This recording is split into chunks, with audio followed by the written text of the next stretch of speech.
There's no feeling more intense than starting over. If you deleted your homework the day before it was due, as I have, or if you left your wallet at home and you have to go back after spending an hour in the commute. If you won some money at the casino and then put all your winnings on red but it came up black.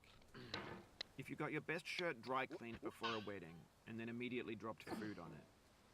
If you won an argument with a friend and then later discovered that they just returned to their original view. Starting over is harder than starting up.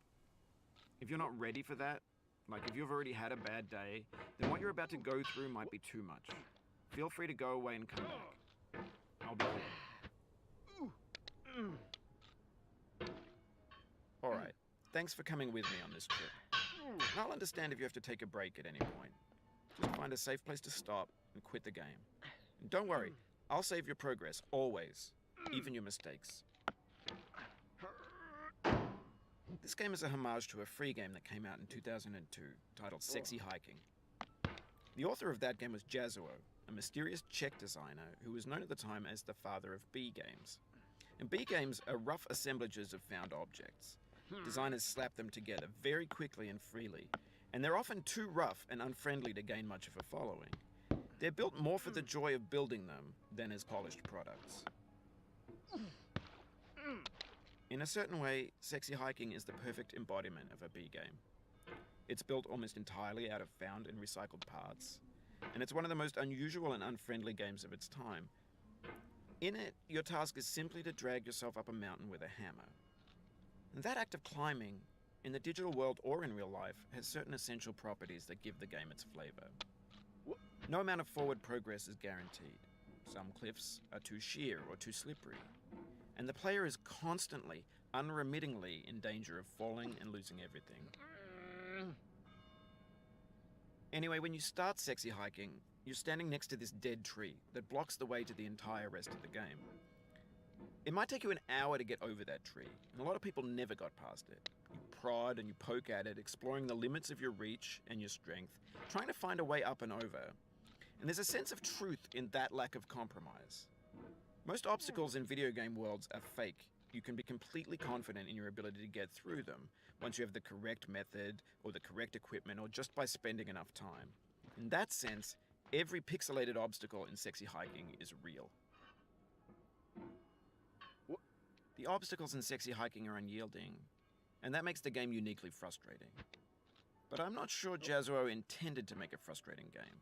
The frustration is just essential to the act of climbing, and it's authentic to the process of building a game about climbing. A funny thing happened to me as I was building this mountain. I'd have an idea for a new obstacle, and I'd build it, test it, and it would usually turn out to be unreasonably hard. But I couldn't bring myself to make it easier. It already felt like my inability to get past the new obstacle was my fault, as a player rather than as a builder. Imaginary mountains build themselves from our efforts to climb them, and it's our repeated attempts to reach the summit that turns those mountains into something real. When you're building a video game world, you're building with ideas, and that can be like working with quickset cement.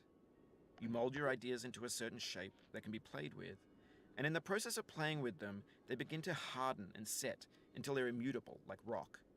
And at that point, you can't change the world, not without breaking it into pieces and starting fresh with new ideas. For years now, people have been predicting that games would soon be made out of prefabricated objects, bought in a store and assembled into a world. And for the most part, that hasn't happened, because the objects in the stores are trash. I don't mean they look bad or that they're badly made, although a lot of them are. I mean they're trash in the way that food becomes trash as soon as you put it in the sink. Things are made to be consumed and used in a certain context, and once the moment is gone, they transform into garbage.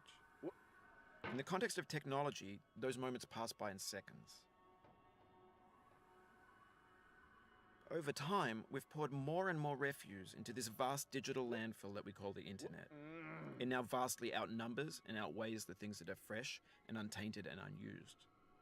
When everything around us is cultural trash, trash becomes the new medium, the lingua franca of the digital age. And you can build culture out of trash. But only trash culture. B games, B movies, B music, B philosophy.